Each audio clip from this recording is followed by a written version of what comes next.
There's also two-sample t-tests. Two-sample t-test, as you can gather, rather than compare one average to a population average or one average to some other value, right? It doesn't have to be mu, as we were saying. It could be something else like 0. The two-sample t-test says, well, I want to compare one average from one sample for one population to an average for another sample that reflects some different population. And again, we want to kind of remember when we're taking these samples, our kind of underlying assumption is that they're reflecting different populations. That one sample might be the population of theoretical kids if they got my math intervention program, and the other sample is the population of theoretical kids that don't get my math intervention. Or it could be the population of boys and the population of girls in elementary school. It could be students from Maine, the population of all of them, and students from Wisconsin. But we're comparing, we have two samples that are in some way different. And they reflect two different populations, and we want to compare, we're using those samples to infer back, are those populations different? Sometimes, again, it might be a real population like kids in Wisconsin. Sometimes it may be a theoretical population like kids who might get my intervention. But that's kind of how it's a little cumbersome, but it helps you to kind of understand how it all comes together. There's two types of two-sample t-tests. You can see in one case, they're what we call as dependent samples. You might see it called dependent, you might see it called matched, you might see it called repeated. So don't get hung up on the language, on the jargon, because God forbid we all decide on one label for anything and stick with it. But conceptually, what's important is with the dependent sample, there's in some way repeated measures or some way paired measures. It might literally be, often where we'll see it is a repeated measure. It's a pre-test and a post-test. And so you can see kind of like if I've got 30 kids and I'm doing pre-test and post-test, they do a pre-test before they took my intervention, then they do a post-test after the intervention, and I want to see did their interest in STEM education increase. Right? So I want to see, is there a difference between the two pre-tests and post-tests, between the pre-test and post-test? You can see it's kind of with the dependent test, the dependent t-test, each kid is matched up with each kid. There's your pre-test and post-test, and then you've got a pre-test, and you've got a post-test, and I got a pre-test, and I got a post-test. So each test is in some way, each measure of the post-test is matched to one specific measure on the pre-test. That is actually an incredibly powerful design to do matching. Matching is an awesome thing that it drastically increases your ability to detect effects when you can do that matching. Because instead of just comparing me to my post-test to the average over here, I'm able to compare my post-test to my pre-test. So if I'm a kid who had absolutely no interest in STEM, and at the post-test, I'm a little interested in STEM, but below average, it still shows, oh, look, my score went up. Instead of, oh, look, this kid's still below average. Oh, nothing worked, nothing happened. Now it's like, wow, his score went up, instead of just comparing me to the average. When you do that enough times, you're able to detect very subtle differences. I think I might have mentioned last week, one big intervention we did, that you look at it, if we ignored the pairing, there was nothing there. But once you threw in and looked at the data paired up, the effect was huge. So it's great designs when you can do a dependent, repeated, whatever you call it, t-test. When you do like after the fact, like not so great? Or? The matching should be done prior to random assignment or prior to an intervention, kind of, yes. It's not as good to try to match. So it's still somewhat good? Or? It depends.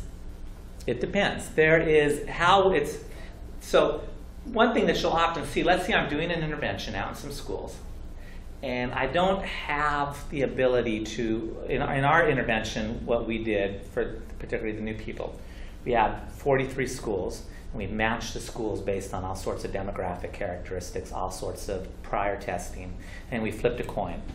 Your school gets this intervention, you have to wait 2 years. You get the intervention, you have to wait 2. So we've matched up each school so that they're two very similar schools.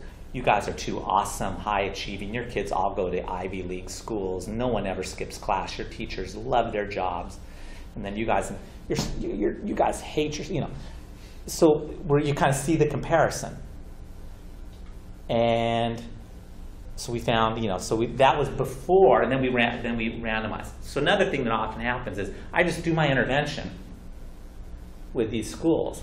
And then afterwards, it's like, okay, now I got to find some comparison because, yeah, your kids' math scores went up, but did they go up enough? So I got to find some schools that are kind of just like your schools.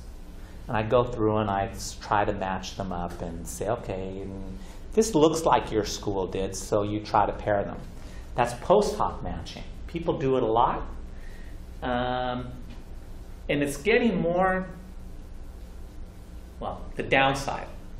One of the, it can completely blow up in your face because there's all sorts of reasons why schools may look similar, but they're really not. So trying to pretend that you've matched and randomized when you didn't.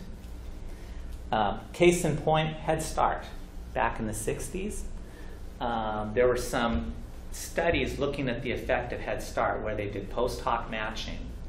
And the people that did the studies were pointing to, oh, look, it's having this wonderful effect, which got a lot of attention, a lot of support. The Head Start's doing wonderful. This is great. Other people then came back in and looked at the data and said, well, wait a second, that wasn't these weren't really you're pretending that you you matched a priori and then flipped a coin, and let's kind of ignore that. It's not really random. No, let's actually look at the data without that, and the effects completely disappeared. And the problem was that then, from a practical standpoint, anytime someone came for decades afterwards, when people came out and said, look, Head Start helps kids, here's some studies showing Head Start helps kids, the critics of Head Start quickly pointed to, yes, but I remember in 1969 when X, Y, and Z did their study and it was complete crap. So I don't trust your numbers. You kind of, we, meaning academics and in that case social liberals, I like Head Start, shot themselves in their foot by doing bad research. You think you do bad studies, you do bad stats. There's someone out there who's going to notice, and they will use it as a stick against your cause for their cause. It's anyway. So there are problems doing post hoc matching. Sometimes it can work, but you don't know, was this a good time or was this a bad time? Now there's more advanced strategies that have been coming up. We won't get to them in this class, but kind of while we're on the topic. There's approaches that have been gaining favor the last few years that involve, instead of just eyeballing how similar the schools are and saying, yeah, you guys look similar, you can go in statistically and figure out, well, let's see kind of how, in a more statistical sense, how similar are the two schools? Or if it's like kids, how likely is it that this kid would have done the intervention if I flipped the coin? And you can find, and instead of now just saying you're an exact match, you're able to statistically come in and say, well, it's a kind of match, instead of kind of equal weighting. It's complicated. It's been incredibly popular. Well, it's been widely popular, I should say. And there's a variety of ways you can do that sort of approach. There's some, I think, we'll see kind of the staying power it has. I think there's some now that are starting to voice the exact same concerns. That it still doesn't quite, nothing beats the randomized, nothing beats flipping the coin. But that's better than just eyeballing and saying, oh, yeah, you guys look similar. I'll treat you the same. Digression. So post hoc matching has a lot of problems, but people do it anyway. But there's good ways and bad ways.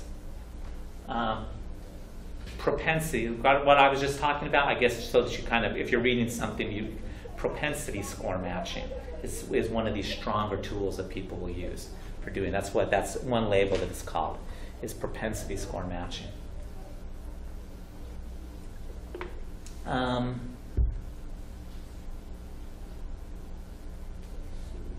There's another strategy called principal stratification that kind of gets at a related sort of issue. That kind of the same thing of trying to find some very similar group. But we digress. That is not part of this class. Then you have, so that's a dependent, then you have independent t-tests, and that's probably most of what we do. That now it's just like, okay, I've got a sample over here, I got a sample over here. They're not some way matched up. There's not something that connects this kid with that kid and that kid with that kid. But it's just two different groups, and I'm looking at I'm plugging them into a t-test. They're unrelated. Individuals in this group are unrelated to individuals in that group.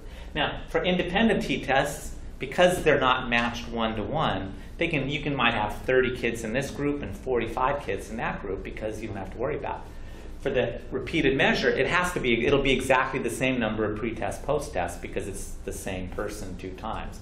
They're always exactly the same.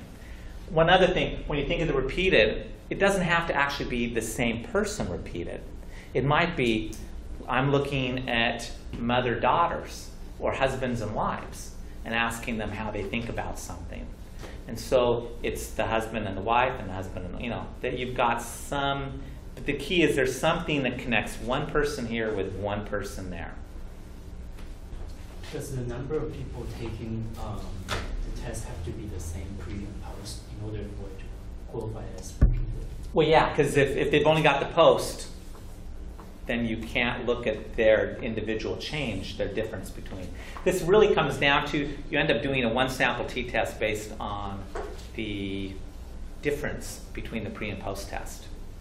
So if you're missing a pre-test, there's nothing to see kind of how much did you go up. If you're missing the post-test, I don't know what happened to your score in the end. So for the t-test, yeah, you need the 2. Okay? We're not going to get into the nitty-gritty of the t-tests.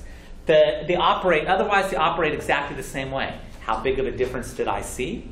One average minus the other average, divided by how big of a difference did I expect to see, the standard error. In this case, it's the standard error of the difference between 2 means instead of the standard error of a mean. Because, right, you got 2, it's kind of how much, if I had an infinite number of samples and calculated the differences between the means across all those samples, what would that standard deviation be? But otherwise, it's exactly the same, exactly conceptually the same thing. I saw this big of a difference between kids in Wisconsin and kids in Maine, and my standard error says I should have only seen the difference this big. Something's going on. Okay? ANOVA.